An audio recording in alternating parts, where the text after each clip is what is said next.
नमस्कार प्यारे बच्चों। मैं सुमन राज्य शैक्षिक अनुसंधान और प्रशिक्षण परिषद चंडीगढ़ एवं शिक्षा विभाग चंडीगढ़ की ओर से आप सबका स्वागत करती हूँ।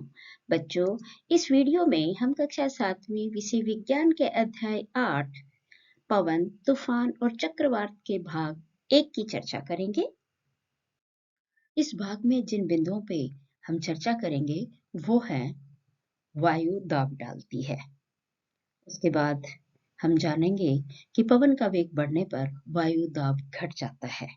और तीसरा मुख्य बिंदु है गर्म किए जाने पर वायु का प्रसार होता है। अंत में हम करेंगे दोहराई और फिर कुछ अभ्यास प्रश्न। सबसे पहले हम जानते हैं कि वायु क्या है। वायु एक मिश्रण है और ये एक द्रव्य भी है। मिश्रण क्यों है? क्योंकि बहुत सारी गैसों के मिलने से बनता है, जिसमें सबसे ज्यादा मात्रा में होती है नाइट्रोजन, जो इसका 78% भाग बनाती है, और दूसरी है ऑक्सीजन, जो इसका 21% भाग बनाती है। बाकी 1% में बहुत सारी गैसें होती हैं, जैसे कार्बन डाइऑक्साइड हो गई, आर्गन, क्रिप्टॉन, जलवाष्प इत्यादि। ये एक द्रव्य है। द्रव्य किसको कहते हैं? जिसमें भार होता है, वजन होता है, और जो स्थान घेरता है उसको हम द्रव्य कहते हैं। गंधहीन और रंगहीन होती है, और सबसे बड़ी बात, ये चारों तरफ दबाव डालती है और इसको संकुचित किया जा सकता है, यानी छोटे से आकार में इसको इकट्ठा किया जा सकता है। और क्या करती है ये वायु? ये अर्थ के हमारी धरती के चारों तरफ एक आवरण बनाती है बच्चों, जिसको कहते हैं वायुमंडल। और इसी वायुमंडल की वजह से ही इस धरती के ऊपर जीवन संभव है। तो है ना ये एक अमूल्य संसाधन। ये जीवन दायिनी वायु कब विकराल रूप धारण कर ले, कुछ कह नहीं सकते। इतिहास के पन्ने इसके भयंकर रूप से सने पड़े हैं, जिसमें एक जिक्र आता है उड़ीसा चक्रवात का। बच्चों, 18 अक्टूबर 1999 का वो दिन, जब एक 200 किलोमीटर प्रति घंटे की रफ्तार से चलता हुआ चक्रवात आता है और वो उड़ीसा के तट पे टकरा कर वहां पे हर चीज को तहस नहस कर देता है। पल भर में 45,000 घरों को तोड़ देता है और लगभग 7 लाख लोगों को। खतरनाक चक्रवात में हजारों लोगों की जान गई, करोड़ों की संपत्ति नष्ट हो गई। यहाँ तक कि कृषि, परिवहन, संचार, बिजली सप्लाई सबको प्रभावित किया था इसने। और समुद्र की लहरें इतनी तेज थी कि वो जमीन पर आ गई। लोग अपना सामान उठाकर अपने घरों से दूर निकल पड़े, क्योंकि घर तो रहे ही नहीं, सारे टूट गए थे। वो सभी बेबस थे। उसी वर्ष 29 अक्टूबर 1999 को दूसरा चक्रवात आया, जिसकी रफ्तार थी 260 किलोमीटर प्रति घंटा।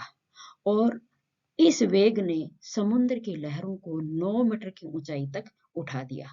देखिए उस भीषण दृश्य को, किस तरह से चक्रवात ने समुद्र के जल को गोल गोल घुमा दिया। 4 मई 2019 को फिर एक चक्रवात आया, जिसको फनी के नाम से जाना गया। और ये नाम जानते हो किसने दिया? बांग्लादेश ने, जिसका मतलब होता है सांप। अब आप कहोगे कि मैडम, इस चक्रवात का यहाँ जिक्र क्यों कर रहे हो? उसका कारण मैं आगे बताऊंगी। उससे पहले हम देखते हैं उड़ीसा के तट का एक दृश्य। फनी ने किस तरीके का कहर बरसाया, ये देखिए एक दृश्य समुद्री सतह का। नुकसान फनी की वजह से भी बहुत हुआ, लेकिन सबसे बड़ी बात ये थी कि उसमें जान की हानि नहीं हुई, क्योंकि उड़ीसा सरकार ने लोगों को सचेत करने में और उन्हें सुरक्षित स्थानों पर पहुंचाने में अपनी पूरी मशीनरी झोंक दी थी। तूफान से पहले करीब 26 लाख टेक्स्ट मैसेज भेजे गए, 43,000 वॉलंटियर्स, 1,000 आपातकालीन कर्मी, टीवी पर विज्ञापन, तटीय इलाकों में लगे सायरन, बसें, पुलिस अधिकारी और सार्वजनिक घोषणा जैसे तमाम उपाय राज्य सरकार ने किए। 880 विशेष शिविर बनाए गए, और ऐसा करके उड़ीसा ने दुनिया के सामने एक मिसाल पेश की थी। पवन, तूफान और चक्रवात की कुछ घटनाओं को देखने के बाद आइए अब हम चर्चा करते हैं अपने असली बिंदु की। क्या थी बच्चों वो? वायु दाब डालती है। कुछ क्रियाविधि करने से पहले क्यों ना इस दाब को हम अपने भीतर ही अनुभव करें, जैसे ही अंकल जी कर रहे हैं। करना क्या है इसके लिए? कुछ नहीं, सिर्फ 20 सेकंड के लिए अपने नाक और मुंह को बंद कर लीजिए। कर लिया सभी ने? और साथ में ये भी देख लेते हैं कि अंकल जी के दिमाग में क्या चल रहा है। जब इन्होंने मोनू को देखा कि ये गुब्बारे भर भर के आकाश में उड़ा रहा है, तो सोचने लगे कि मैंने हवा रोकी, मैं हल्का नहीं हुआ, हवा में नहीं उड़ा, फिर ये गुब्बारे कैसे उड़ रहे हैं? जबकि मेरे भीतर वाली हवा तो दाब लगा रही है कि जल्दी से अपना नाक और मुंह को खोलो। शायद आपके भीतर वाली हवा भी लगा रही होगी। तो जल्दी से खोल लीजिए अपने नाक और मुंह और एक गहरी सांस लीजिए। तो पता चला वायु कैसे दाब डालती है? जरूर आप लोगों ने अनुभव कर लिया होगा। सच में वायु दाब डालती है। इसको हमने अभी अभी अनुभव किया अपने शरीर के भीतर। तो आइए देखते हैं चंडीगढ़ की स्कूल की कक्षा 7 का एक दृश्य कि जहां बच्चे इस दाब की घटना को समझने के लिए कैसे एक छोटी सी क्रियाविधि करने के लिए तैयार हैं। आप लोग क्या देख रहे हैं? इन्होंने क्या पकड़ा हुआ है? सभी बच्चों ने कागज की एक पतली पर्ची पकड़ी हुई है। बिल्कुल, आप भी पकड़िए अपने हाथ में। 20 सेंटीमीटर लंबी और 3 सेंटीमीटर चौड़ी। हाँ जी। और पकड़ना किसमें आपने? अंगूठे और अंगूठे के साथ लगती हुई अंगुली में। ये देखिए सारे बच्चे तैयार हैं अपनी टीचर के आदेश सुनने के लिए। और जैसे ही इनकी अध्यापिका इनको बताएगी कि अब आगे क्या करना है, उसके लिए सारे ध्यान से बैठे हुए हैं। वाह जी! टीचर ने कहा बच्चों इस पर्ची के ऊपर फूंक मारो। सबने मारी फूंक और सबकी पर्चियां लहरा रही हैं हवा में। वाह! क्या खूबसूरत दृश्य है इस कक्षा का। सारे बच्चे मस्ती कर रहे हैं और समझ रहे हैं कि हाँ, वायु दाब डालती है। इसी परिघटना को चलिए हम देखते हैं नासा में। नासा के वैज्ञानिक क्या करते हैं बच्चों? जब रॉकेट लॉन्च करी जाती है, तो रॉकेट अपने ईंधन का जो अवशेष होता है, जैसे अपने मोटर गाड़ियों में से धुआं निकलता है, तो रॉकेट जो धुआं निकालती है, वो बहुत ज्यादा स्पीड पे जमीन के ऊपर दाब डालती है और धरती भी उसके बदले में उल्टा दाब डालती है। और वो इतना तेज होता है कि यह रॉकेट पृथ्वी के गुरुत्वाकर्षण बल को भेद कर आसमान में चली जाती है। तो देखा आपने दाब की अद्भुत घटना। तो चलिए अब हम चर्चा करते हैं बच्चों अगले बिंदु पे, जो है कि पवन का वेग बढ़ने पर वायु दाब घट जाता है। मैडम जी वो कैसे होता है? प्यारे बच्चों, वायु अद्भुत है। बहुत गुण आपने देखे, आपने इसके विध्वंसक रूप भी देखे। और जहां इसका वेग बढ़ता है वहां वायु का दाब घट जाता है। ये मैं अब आपको एक छोटी सी क्रियाविधि से दिखाने वाली हूँ। इसके लिए हमें चाहिए दो समान आकार के बैलून और एक हैंगर और दो रस्सियां, थोड़ा सा पानी चाहिए। सुनीता आओ बेटे, आप इस गुब्बारे में थोड़ा सा पानी डालें।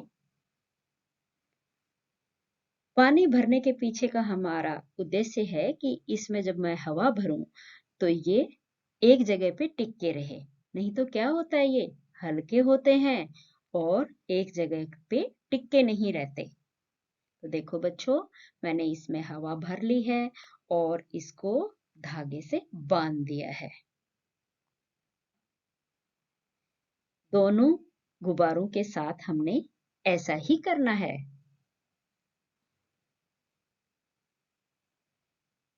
बस ये ध्यान रखना है कि दोनों का जो धागा है वो समान लंबाई का होना चाहिए।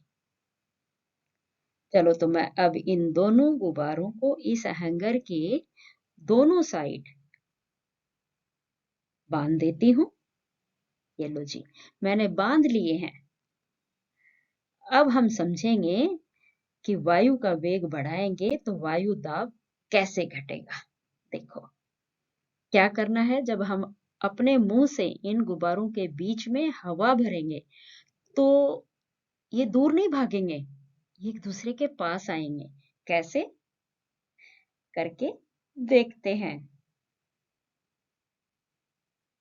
चलो, आप में से कोई एक बच्चा आए आगे और आकर, आ जाओ आ जाओ, जल्दी आओ बेटे। हाँ, इन दोनों के बीच में आपने फूंक मारनी है।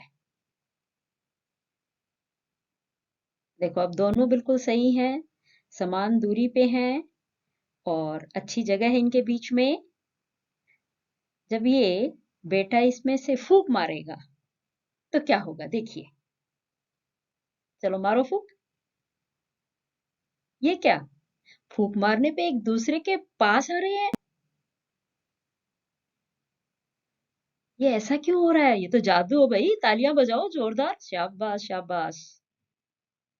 बनती हैं, क्या खूब बात है। ऐसा क्या, इसकी हवा में कोई जादू था क्या। चलो दूसरे बच्चे से फूंक मरवा के देखते हैं। हाँ हाँ, मारो फूंक बटे। वाह, ये तो फिर एक दूसरे के आसपास आ रहे हैं। तालियां तो इसके लिए भी बनती हैं। अरे भाई, इनने दोनों ने अपने हवा में जादू भरा हुआ है। ये लो जी, अक्षय आ गया, चलो आप भी लगाओ अक्षय फूंक। क्या बात है, बहुत खूब बहुत खूब। तो बच्चों क्या हो रहा है, जब ये अपने मुंह से इन दोनों गुब्बारों के बीच में जो हवा है उस पे फूंक मारते हैं तो वहां का दाब घट जाता है और घटने से ये दोनों गुब्बारे एक दूसरे के पास आ जाते हैं। तो आइए अब हम चर्चा करते हैं अपने अंतिम बिंदु की। वो है कि गर्म किए जाने पर वायु का प्रसार होता है। इसे भी एक छोटी सी क्रियाविधि से समझने की कोशिश करते हैं। इसके लिए मुझे चाहिए कांच की बोतल और एक हवा से भरा हुआ गुब्बारा। क्या ये गुब्बारा इस बोतल को उठा पा रहा है? नहीं, क्योंकि बोतल बहुत भारी है गुब्बारे की मुकाबले में। मैं इसको हल्का बना रही हूँ। क्या कर रही हूँ, इसके लिए दो जलती हुई माचिस की तिलियां इसके भीतर डाल रही हूँ। उसकी गर्मी से बोतल के भीतर की वायु उड़ गई और अब ये इतनी हल्की हो गई कि गुब्बारे ने इसको उठा लिया। तो देखा आपने वायु दाब का एक चमत्कारिक काम। अरे वाह, क्या खूब है। गुब्बारा इतना शक्तिशाली हो गया। असल में प्रभाव किसका था, वायु दाब का। तो जैसे ये बोतल के भीतर की वायु प्रसारित होती है, ठीक ऐसे ही हमारी पृथ्वी सतह की वायु भी गर्म होकर ऊपर उठ जाती है। उस जगह को घेरने के लिए आसपास की वायु उधर चलती है। इसी को बोलते हैं बच्चों वायु का बहाव या पवन। तो चलती हुई वायु कैसे चलेगी, जो गर्म होएगी वो ऊपर उठ जाएगी और उस जगह को घेरने के लिए उसके आसपास की वायु आ जाती है। क्योंकि ये द्रव्य का की प्रकृति होती है कि वो हमेशा ज्यादा घनत्व से कम घनत्व की ओर चलती है। तो आइए बच्चों, एक बार पुनः हम दोहराई कर लेते हैं।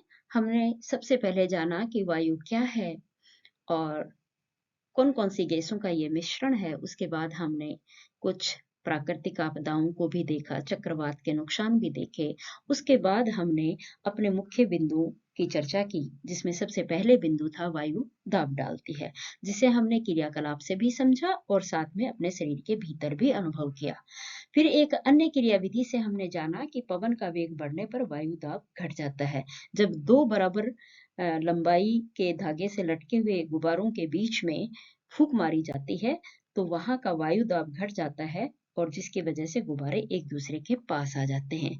एक अन्य क्रियाकलाप से हमने जाना कि गर्म किए जाने पर वायु का प्रसार होता है और इसी तरीके से वायु चलती है, हवा बहती है।